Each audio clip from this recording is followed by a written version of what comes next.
Our country is being poisoned from within by the drugs and by all of the other crime that's taking place. The drug cartels are waging war in America, and it's now time for America to wage war on the cartels. In this war, Joe Biden has sided against the United States and with the cartels. They are making more money than they've ever made before, times 10. There's never been anything like it. They're major, major companies. They're bigger than even some of our biggest companies. Biden's open border policies are a deadly betrayal of our nation. When I am president, it will be the policy of the United States to take down the cartels, just as we took down ISIS and the ISIS caliphate, and just as, unlike the situation we're in today, we had a very, very strong border, the strongest border, in fact, in the history of our country, and drugs were at a low of 45 years. There's been nothing like what we did just 2 years ago. We will show no mercy on the cartels. Every day, drug traffickers are using the waters of our region to ship their lethal poisons to America, killing so many of our people and ruining families. In addition to restoring strong border security, I will deploy all necessary military assets, including the U.S. Navy, to impose the full naval embargo on the cartels. I did that before, and it worked. What we did was incredible. We will guarantee that the waters of the Western Hemisphere are not used to traffic illicit drugs to our country. Furthermore, I will order the Department of Defense to make appropriate use of special forces, cyber warfare, and other overt and covert actions to inflict maximum damage on cartel leadership, infrastructure, and operations.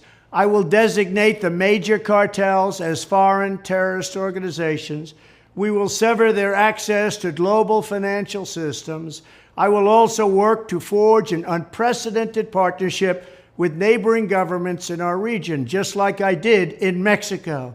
And remember, in Mexico alone, an estimated 100,000 civilians have been tragically murdered or gone missing at the hands of these cartels.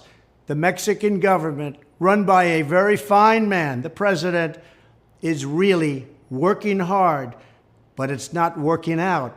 These cartels are vicious and they're violent, and they have Mexico for now stymied. Well, we have to help Mexico, and we have to stymie the cartels. Either we will get the full cooperation of other governments to stop this menace, or we will expose every bribe, every kickback, every payoff, and every bit of corruption that is allowing the cartels to preserve their brutal reign, and it is indeed brutal. Finally, as I have said before, I will ask Congress to pass legislation ensuring that drug smugglers and human traffickers receive the death penalty.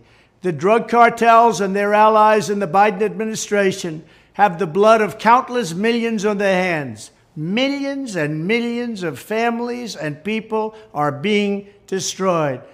When I'm back in the White House, the drug kingpins and vicious traffickers will never sleep soundly again. We did it once, and we did it better than anybody else. There's never been a better border than we had just 2 years ago. It was strong, it was powerful, and it was respected all over the world. And now we're laughed at all over the world. And we're not going to let that happen much longer. We have to take over, we have to be tough, we have to be smart, we have to be fair. But if we don't do something immediately, our country is gone.